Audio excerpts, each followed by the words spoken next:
Hi, my name is John Flett. I'd like to talk to you about a very important subject at the beginning of 2024. How do you recognize and identify a child with ADHD? I'm starting to do some new assessments in the new year and talking to parents. Obviously these are issues that have dealt with their child throughout 2023. And it's very difficult for parents to recognize, does my child have a problem? This often is borne out of the fact that there are difficulties at school and the teacher approaches parents and has difficulties with work. The grades are not great. There are lots of difficulties at school, and often parents come to see me not because there are problems at home, but because there are problems at school.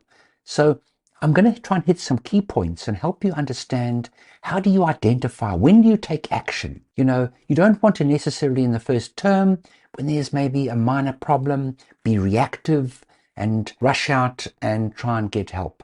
So I think these are things that don't just start suddenly. Make sure that you listen to the teacher. Teachers are experts. They understand. They don't necessarily approach you as a parent unless they've got some real difficulties. So let's talk about, what is ADHD? ADHD is not a concentration problem. Parents often think, well, I'm just getting help for concentration so my child can work better and get better grades. ADHD children can concentrate. They can hyperfocus.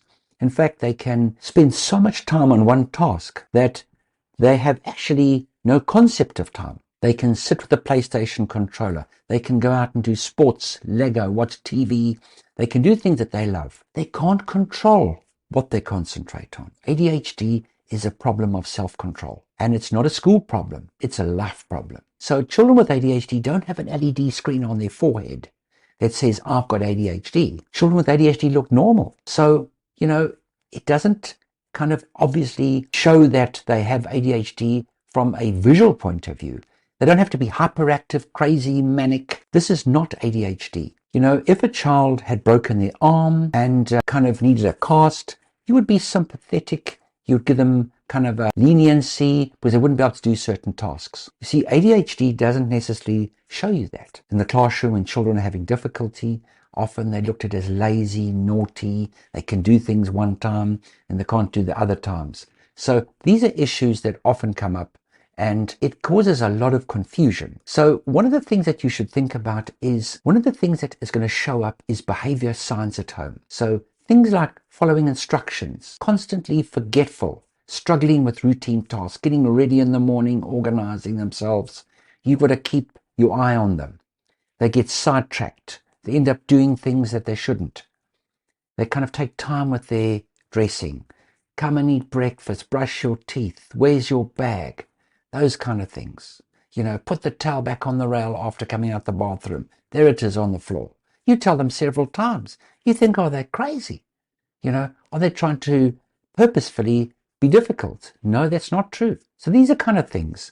And then, of course, at school, academic challenges that you may have encountered last year and maybe come up in this new term of 2024. So, one of the things that attention during lessons. Think about if you're paying for 5 days a week at school, they're not going to focus. Their bodies get delivered every day to school, but maybe their brains are not there every day. Their brains and minds are not available to learn. So it's like missing 2 days a week at school.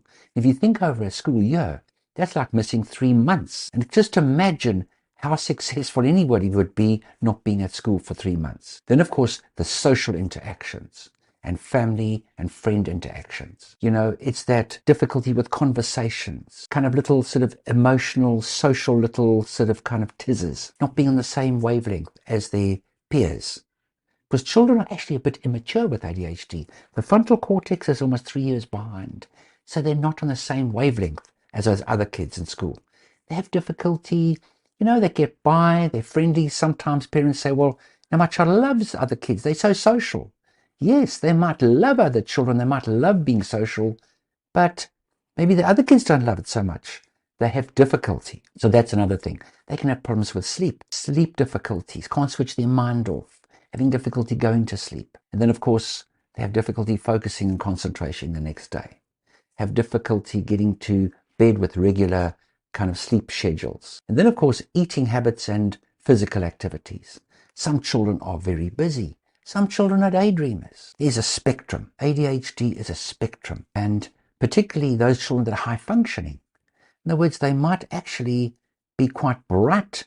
They do well because all kids don't have a problem intellectually. Children with ADHD have an intellect there, but their social and emotional maturity is there. So although they might do okay, they kind of underachieve relative to their ability. And that social, emotional, poor self-esteem, have difficulty with sports and team sports, getting involved, difficulty with interactions with their siblings, having emotional meltdowns because they act like young children. They want their needs met immediately. So these are things that you need to think about that might come up. So the red flags to look out for is a child that has difficulty with time, organizing themselves, attaching time, doing tasks that require timelines.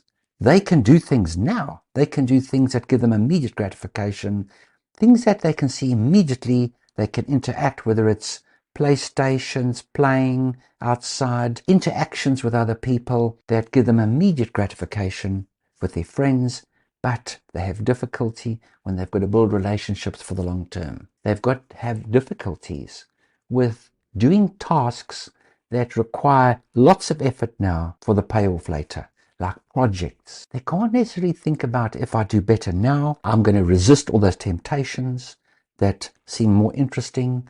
I'm going to will myself to stop being distracted. Better effort now, better grades, better marks, better end of year grades, and eventually think, well, that leads to more feedback from our teachers, more accolades, and of course, better result later on. So when I leave school, I can go to a good college, university, I get a good job, I can earn more money, I can have a bigger house, my life's more successful. With ADHD, you're caught in the now. They have difficulty with motivation. Because motivation is doing something now for the payoff later, not for the immediate gratification. So in closing, what I would say is a teacher sees these things at school because you might not necessarily recognize them at home. They get all the support, organization, and it doesn't necessarily show up at home. And you know, if you've got an only child, who do you compare them to? So listen to the teacher, connect, get in contact with somebody who's an expert, who can give you some light and shed some light on things. Delve into your family, hear your story as a parent, because ADHD is often a genetic condition and there's often a thread in one or both parents, and it's difficult always to recognize that.